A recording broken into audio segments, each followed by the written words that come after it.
Welcome student. Myself is Sri A.K. Jadhav. I am working as junior college teacher in Maratha Vidya Prasarak Samaj Nasik, Arts, Commerce and Science College Nandgaon. In this video lecture, we start a new chapter in a new syllabus of 11th Science Chemistry, that is Unit 1, Some Basic Concept of Chemistry.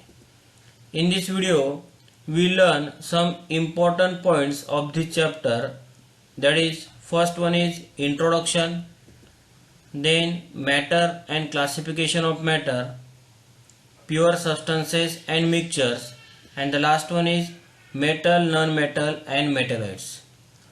विद्यार्थी मित्रांनो, 11 science केमिस्ट्रीच्या नवीन सिलेबसमधलं हे पहिलंच प्रकरण असणार आहे, some basic concept of chemistry.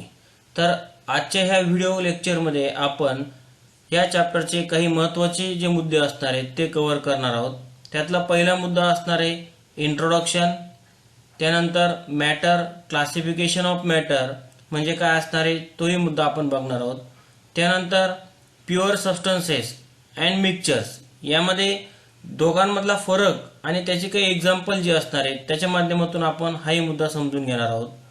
आणि शेवटचा जो मुद्दा असणार आहे मेटल, नॉन मेटल अँड मेटॉलाइड्स, यामध्ये आपण मेटल, नॉन मेटल आणि मेटॉलाइडचे ज्या काही महत्त्वाच्या प्रॉपर्टीज असणार आहेत त्याच्याविषयी स्टडी आपण करणार आहोत. Let us see all this point one by one. Introduction, in which we learn definition of chemistry.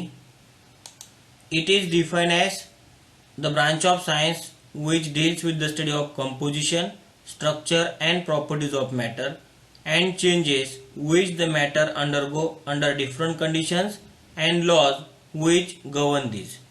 बघा, इंट्रोडक्शन या मुद्द्यामध्ये आपण डेफिनेशन ऑफ केमिस्ट्री हा पॉइंट बघतोय.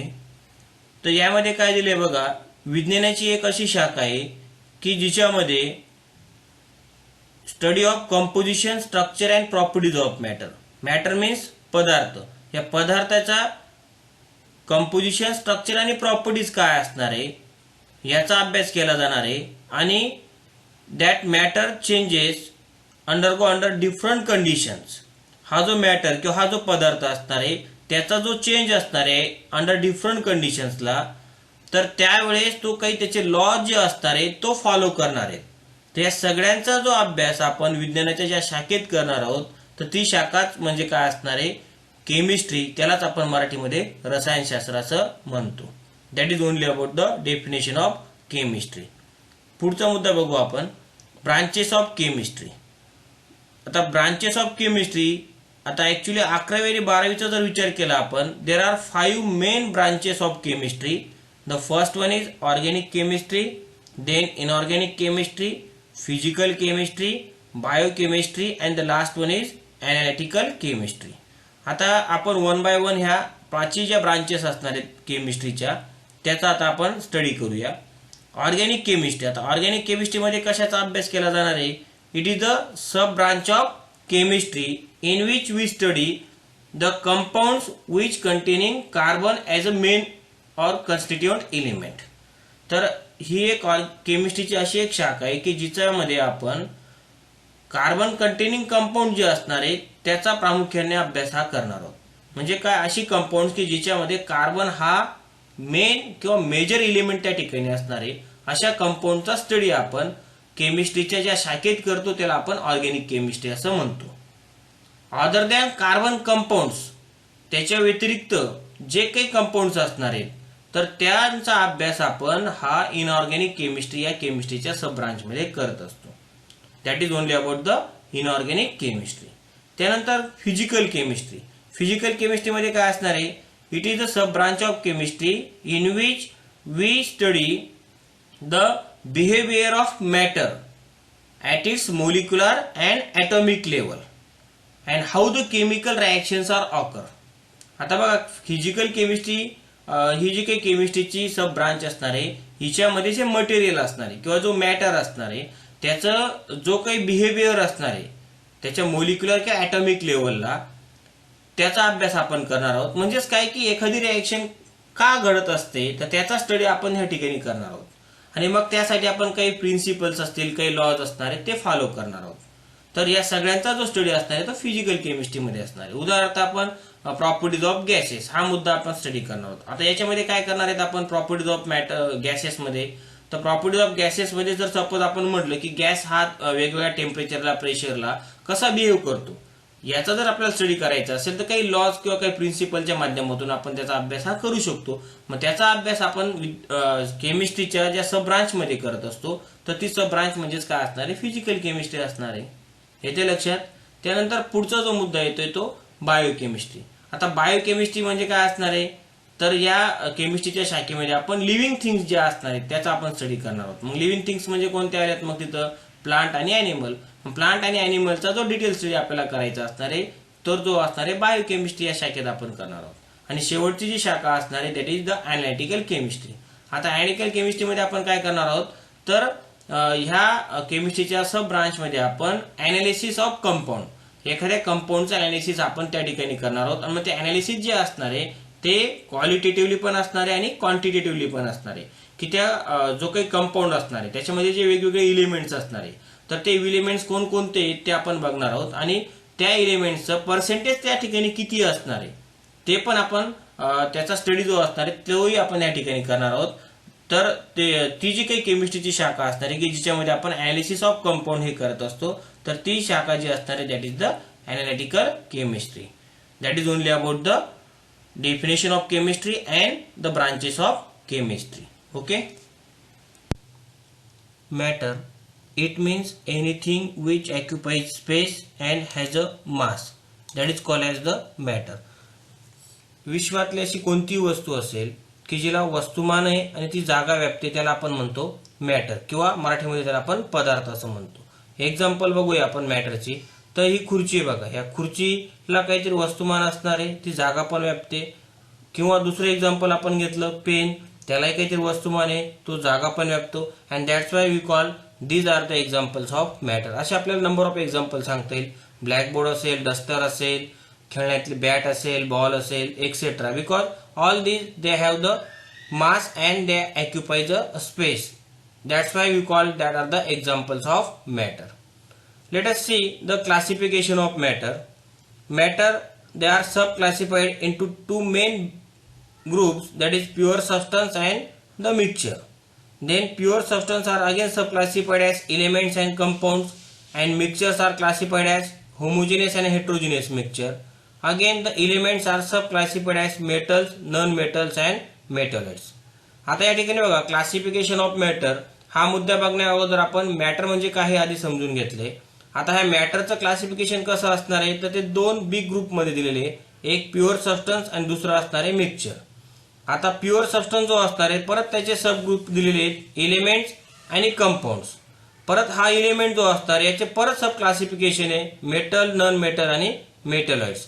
त्याचप्रमाणे मिक्सचर याचेही दोन सब क्लासिफिकेशन आहे, होमोजेनियस वन आणि हेट्रोजिनियस वन. आता ह्या जे काही क्लासिफिकेशन असणार याच्यामध्ये ज्या टर्म्स आलेले आहेत मग ते प्युअर सबस्टन्स असेल, मिक्सचर असेल, element, compound, metals, non metals and metalloids, या सगळ्या ज्या टर्म्स असणार आहेत याचा 1 by 1 स्टडी आपल्याला करायचा असणार आहे. Okay. The next point is pure substances versus mixture. When we discussing the classification of matter, we all know that the matter are classified as pure substance and mixtures. बघा आता आपण या ठिकाणी ज्यावेळेस क्लासिफिकेशन ऑफ मॅटर हा मुद्दा आपण बघत होतो त्यावेळेस आपल्याला माहिती आहे की matter it may be classified as pure substance and a mixture. तर आता या ठिकाणी आपण बघणार आहोत प्युअर सबस्टन्स आणि मिक्सचर्स मधले काही महत्वाचे मुद्दे आणि दोघांमध्ये काय फरक असणार आहे ते पण आपण सायमल्टेनियसली बघणार आहोत. आता बघा प्युअर सबस्टन्स मधला पहिला मुद्दा काय आहे, the pure substance have a defined chemical composition.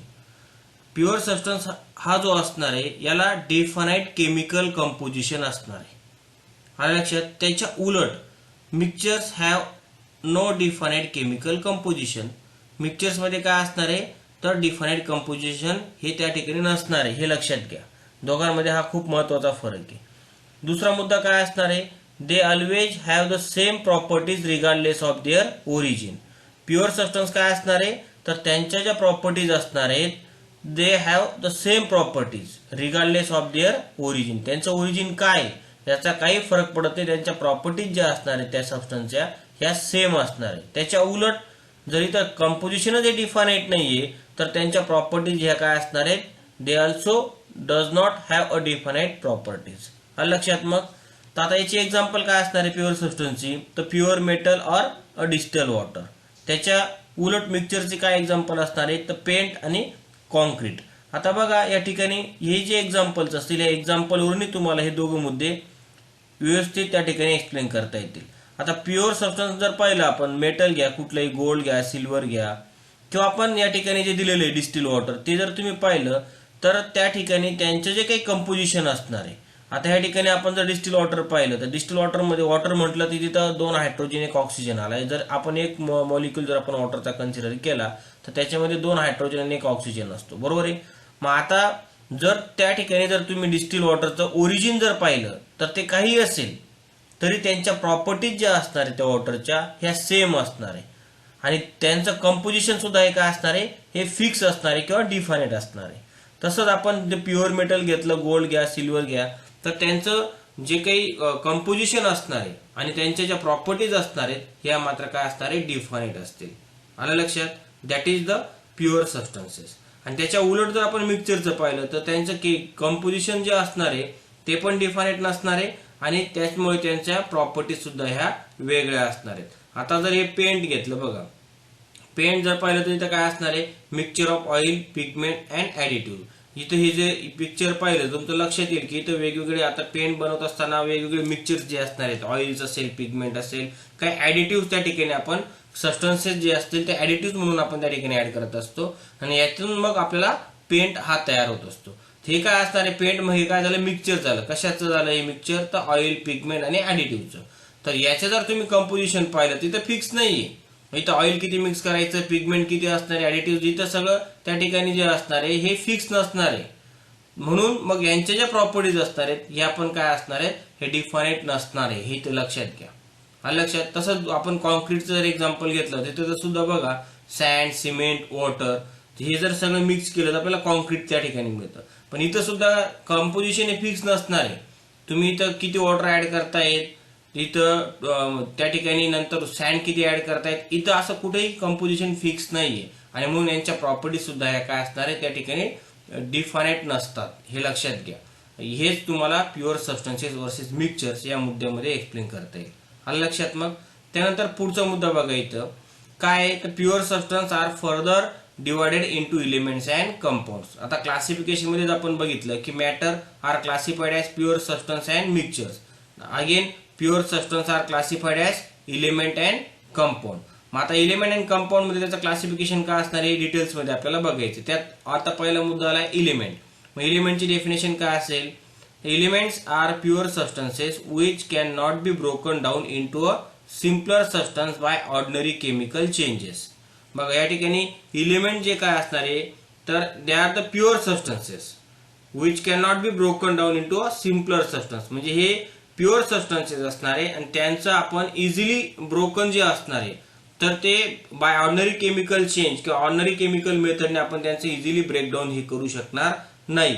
मग असे जे सबस्टन्सेस असतील अशा सबस्टन्सेसला आपण एलिमेंट असं म्हणतो. आता परत एलिमेंटचं फर्दर क्लासिफिकेशन दिलेले, they are classified as metals, non metals and metalloids. मग आता हेच आपल्याला पुढे डिटेल्स मध्ये बघायचे. ओके. आता बघा मेटल्स काय असणार आहेत तर मेटल्स त्याच्या काही प्रॉपर्टीज आधी आपण बघूया. Metals they have a lustre. Lustre means काय, शायनी अपीरन्स. नंतर काय असणार आहे दुसरा मुद्दा, they conduct the heat and electricity. तिसरा मुद्दा काय, they can be drawn into the wire or a ductile. म्हणजे आपण त्यालाच काय म्हणतो, they are in a ductile nature. नंतर शेवटचा मुद्दा काय या ठिकाणी, they can be hammered into a thin sheets. त्यालाच आपण काय म्हणतो, they are a malleable in nature. म्हणजे जर तुम्ही मेटलच्या प्रॉपर्टीज पाहिल्यात तर त्याच्यामध्ये हे चारही मुद्दे आपल्याला सहजरित्या सांगता येईल. They have shiny appearance, they conduct the heat and electricity, they are malleable and ductile in nature. आलं लक्षात. तर हे मेटलच्या प्रॉपर्टीज तुम्हाला सांगता येतील. त्याचे एक्झाम्पल्स काय असणार आहेत मेटलची, तर gold, silver, copper, iron etcetera. आता मर्क्युरी पण हे एक्झाम्पल याचं मेटलचं असणार आहे. पण एक मुद्दा लक्षात घ्या, all the examples of metal that is gold, silver, copper, iron they are in a solid state. But the mercury is a liquid metal at a room temperature. जर तुम्ही ही पिक्चर पाहिलं तुमचं लक्षात येईल की मर्क्युरी सुद्धा एक मेटल आहे, पण ॲट रूम टेम्परेचरला ते काय असणार आहे, लिक्विड फॉर्म मध्ये असणार आहे. नाही तर जनरली आपण सगळे कन्सिडर काय करतो, metals R in a solid state, पण तसं नसणार आहे. हाही मुद्दा या ठिकाणी लक्षात घ्या.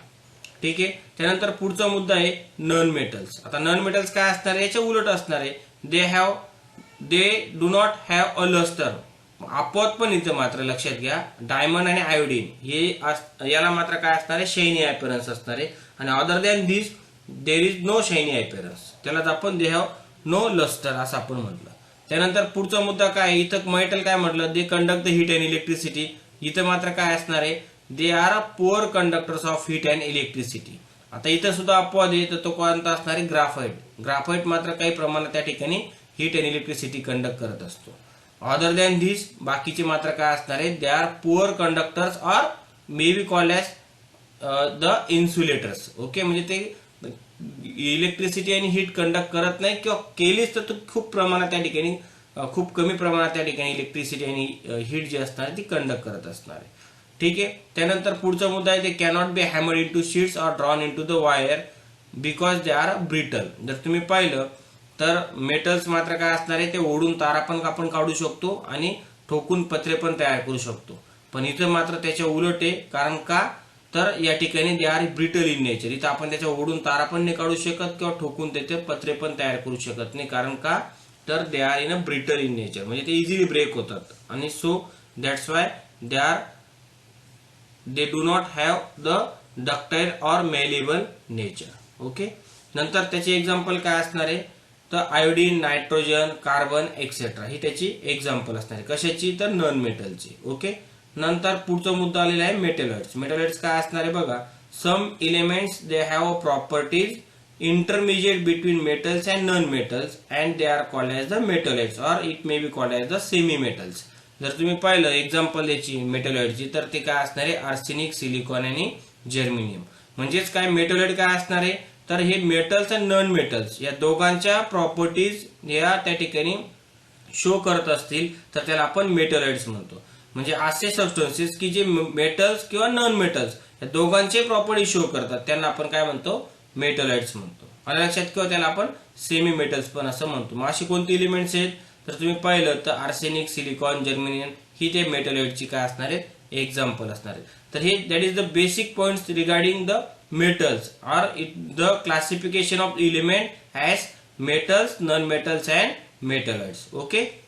The next point,